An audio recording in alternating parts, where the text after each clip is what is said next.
Vamos ahora a hablar del trastorno obsesivo-compulsivo y de una cantidad de síntomas que pueden aparecer a una determinada edad y nosotros por ahí nos acostumbramos o determinamos que esa persona tiene una u otra personalidad o es más hipocondríaca que la otra o sufre o es más nerviosa o tiene en algunas circunstancias de la vida ataques de pánico o la sensación de que le pasan determinadas cosas y que si no hace determinados rituales, bueno, esto le va a suceder. En fin, ¿cómo diferenciar una manía de una compulsión, de un miedo, de la sensación de descontrol, de fragilidad? Antes de meternos de lleno en la problemática con una de las invitadas, vamos a conocer la historia de vida de Romina, que empezó con una determinada cantidad de cosas hasta que finalmente llegó a un diagnóstico y por ende a su tratamiento.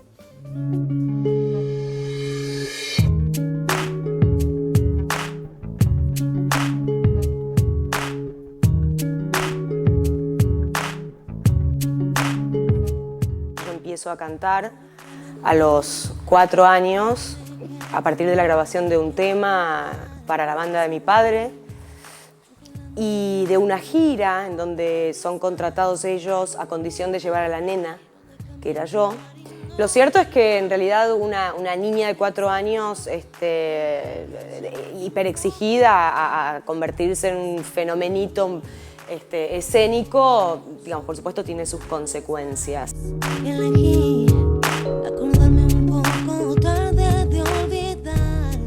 Los primeros síntomas de TOC los percibo sin saber que eran TOC, por supuesto. Muy tempranamente en la escuela primaria se manifestaban como intrusiones, pensamientos intrusivos de superstición que de alguna manera me compelían, me obligaban. De hecho, este es el ciclo y el circuito del TOC, a realizar compulsiones, en ese caso mentales o motrices con las manos. Muchos de estos síntomas se confundían con mi personalidad y entonces la vergüenza y la culpa por ser como era, y esto era un gran error, todavía me alejaban mucho más de la posibilidad del tratamiento, porque la sensación era que muchas de estas cuestiones que eran sintomáticas eran caprichos o aspectos o rasgos de mi personalidad. Yo no supe que yo tenía TOC y que esto era un trastorno cabal, serio y complejo hasta que no fui diagnosticada hace 4 años.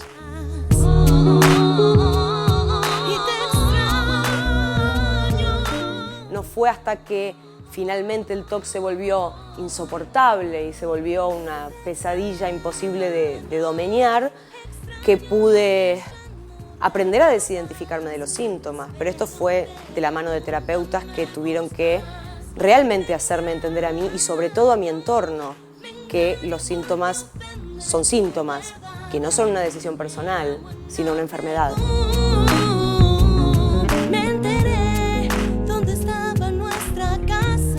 Yo, como cualquier otro con TOC, tenemos absoluta conciencia de la irracionalidad de las intrusiones, lo cual produce un nivel de frustración y de enojo por no poder controlar estas compulsiones, ¿no?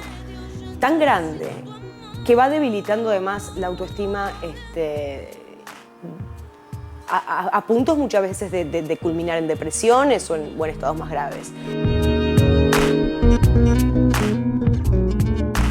Siempre voy a tener síntomas, pero hoy sé qué hacer con ellos, muchísimo más que antes. Las recaídas son posibles, por supuesto, pero las herramientas conseguidas están a la vista. Y creo que es esto, ¿no? Animarse,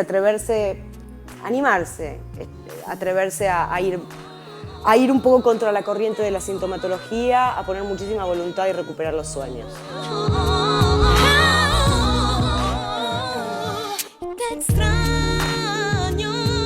Te extraño lo que ya no. Bueno, primero agradecer profundamente este testimonio. Creo que es muy valiente el poder transmitir aquello que a uno le pasa. E inclusive, a propósito del TOC, existe una obra de teatro con muchísimo éxito en Buenos Aires que hace muchos años de alguna manera refleja determinadas cosas Y en algunos casos hasta se puede tomar a la ligera, ¿no?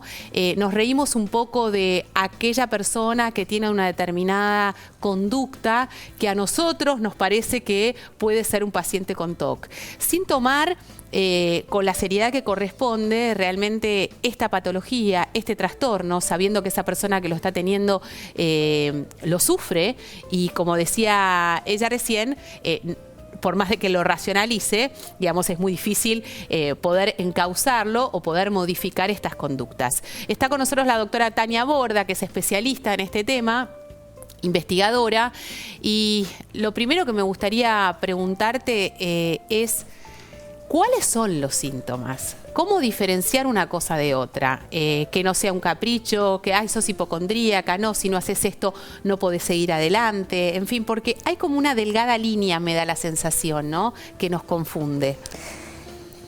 La delgada línea tiene que ver con el nivel de sufrimiento. O sea, cuando uno habla de una rutina, uno está hablando de algo que la persona básicamente hace para mejorar su calidad de vida. Cuando uno habla de un ritual, uno no está hablando de algo que mejora la calidad de vida. Romina hacía mucho hincapié en el malestar que a ella le generaba el TOC.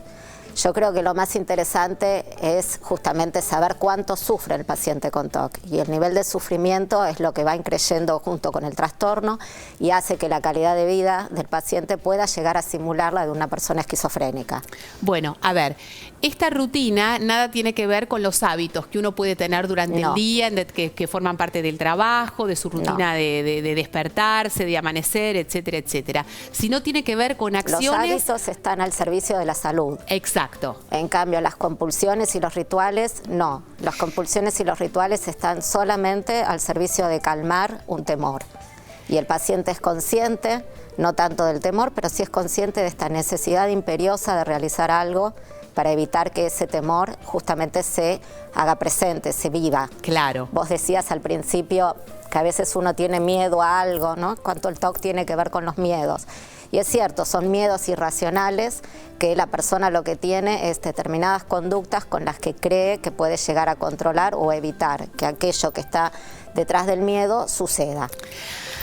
Cuando te escucho hablar, pienso, bueno, aquellas personas que sufren de ataques de pánico también tienen un tremendo miedo a que algo les ocurra porque no pueden manejar o pretenden controlar una situación que les resulta inmanejable.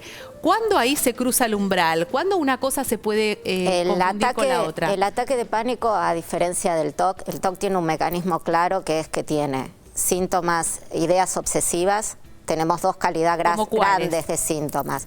Las ideas obsesivas, que pueden ser ideas, imágenes o sensaciones, que siempre tienen que ver con un temor a que algo malo suceda, temor a enfermarme, temor a morir, temor a decir una mala palabra, temor a que Dios me castigue, temor a ser homosexual, temor a ser algo que uno no quiere ser o temor a hacer algo que uno no quiere hacer. Por ejemplo, las mujeres embarazadas es muy común que tengan miedo a hacerle algún tipo de daño a su bebé, a pesar de ser madres altamente protectoras de sus hijos.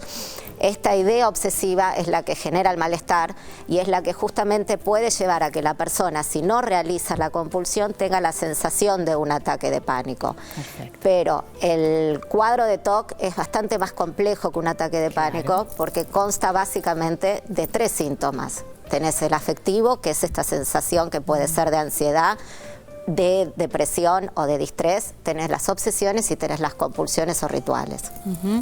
Cuando hablamos de las conductas, sería importante poder graficar a qué tipo de conductas estamos hablando o de qué tipo de conductas estamos mencionando, para también que esto sirva como una manera de diferenciar y de reconocernos nosotros mismos en aquello que vos nos estás explicando, que me parece que también es importante, porque Romina, una de las cosas que ella trae es la dificultad también del entorno, de poder aceptar de que esto no es un capricho, de que esto no es una nena malcriada, de que esto no simplemente es una manera de llamar la atención, sino que es algo que es inherente a lo que le está pasando y que no puede manejar. Sí, digamos, por un lado está la dificultad entre diagnosticar en el caso de los chicos lo que es una conducta repetitiva de lo que es un ritual, ¿sí? Ritual se llama a una conducta que tiene un determinado formato y que solamente puede ser realizado en ese formato para generarme tranquilidad.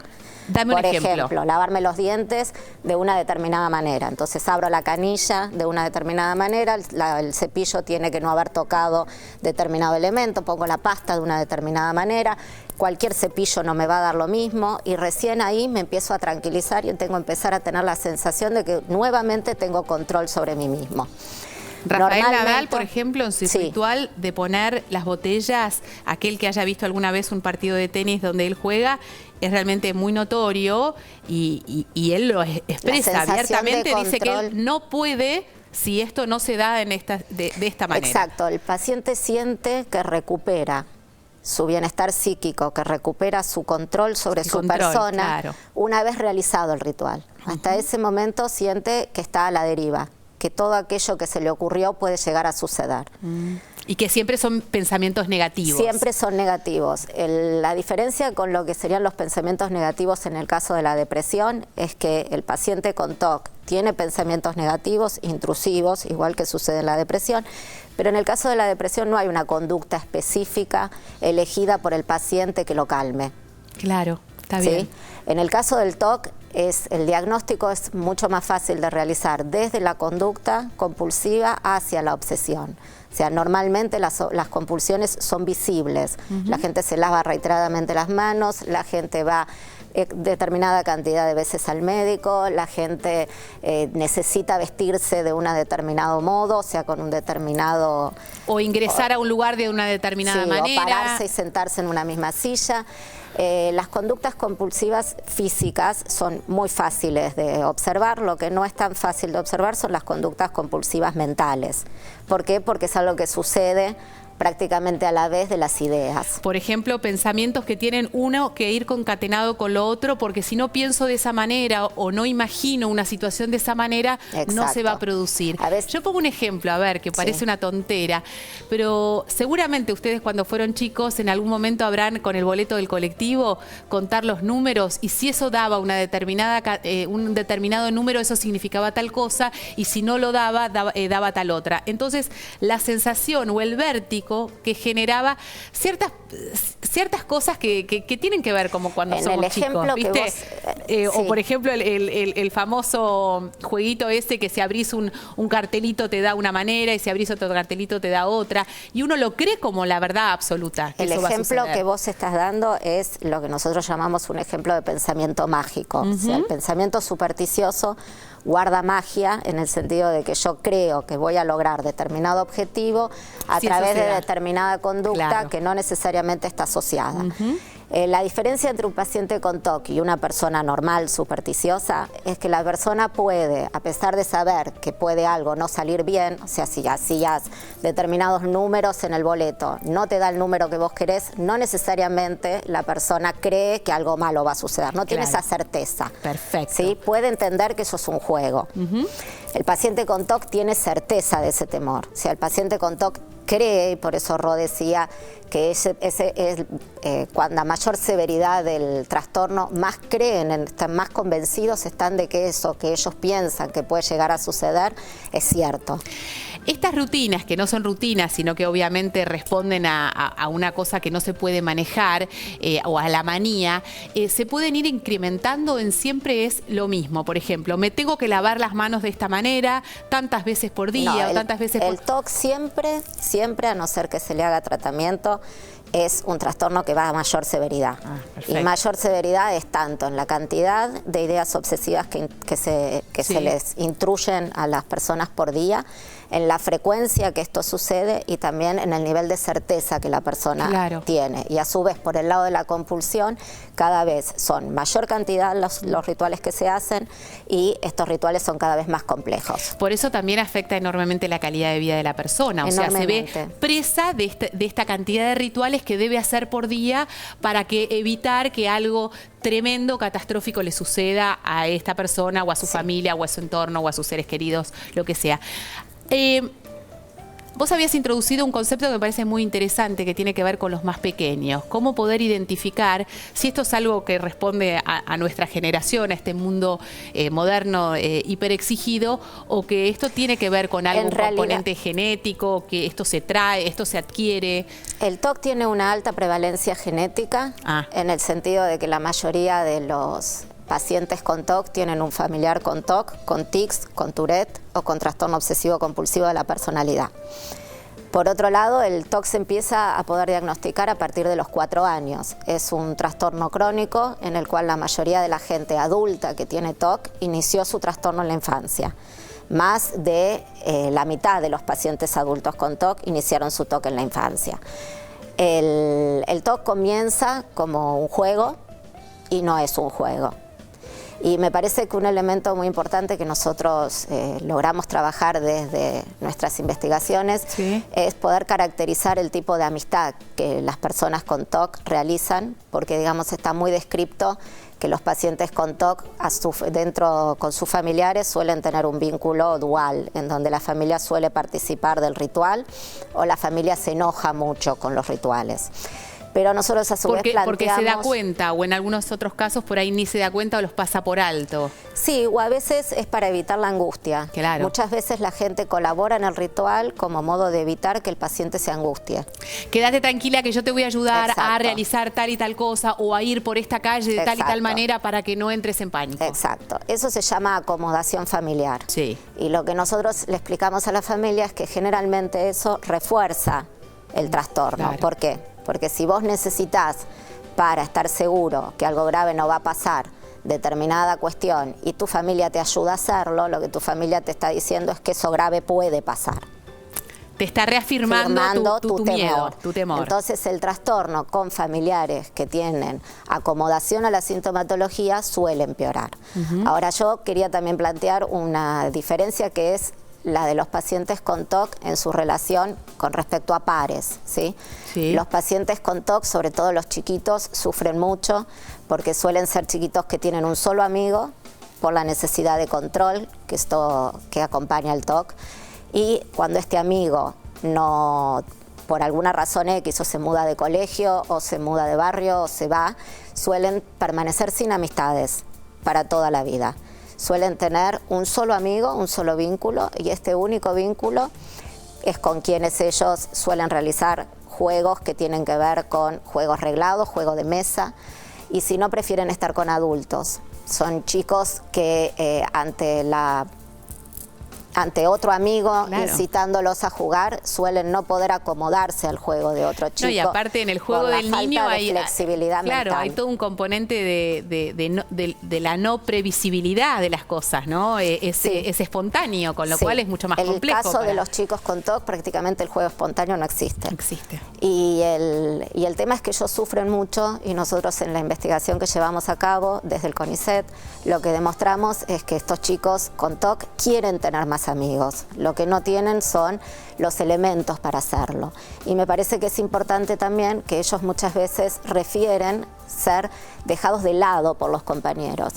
Y esto en la temática del bullying toca muy de cerca, porque no es que los chicos necesariamente son burlados por sus rituales, sino que nosotros demostramos que tanto chicos con un TOC que sea observable, como son los rituales visibles, físicos, como aquellos que tengan rituales mentales, suelen tener el mismo tipo de patrón de amistad. Quiere decir que no viene de afuera.